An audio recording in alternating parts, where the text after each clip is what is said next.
Dari informasi lainnya, saudara, listrik masih menjadi barang langka bagi warga yang berada di wilayah kepulauan. Di Kabupaten Sumeneb, Jawa Timur, salah satunya.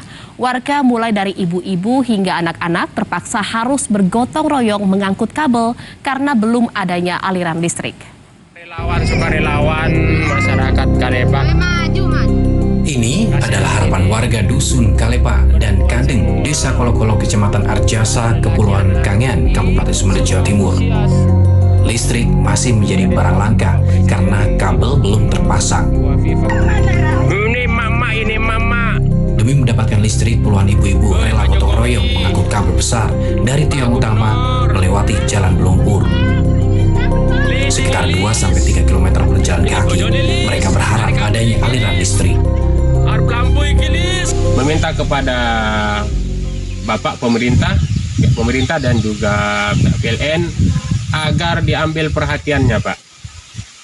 Ini dari saking maunya masyarakat kami di sini terpaksa turun ke lapangan untuk narik kabel agar supaya lampu ini cepat dinyalakan ataupun menyala, Pak. Siapa yang punya kerja ini, maka kita yang jadi korbannya, Pak. Setiap malam di desa ini selalu gelap gulita. Tak adanya aliran listrik bahkan membuat aktivitas warga menjadi terganggu. Karena tidak PLN ini hidup atau menyala. Kita sebagai ibu-ibu yang ada di kampung ini, kita ikut serta melaksanakannya. Masyarakat Kalepa, kasihan. Di Kecamatan Arjasa, Kepulauan Kangean, Kabupaten Sumeneb, Jawa Timur, ada sekitar 3-4 desa yang belum teraliri listrik.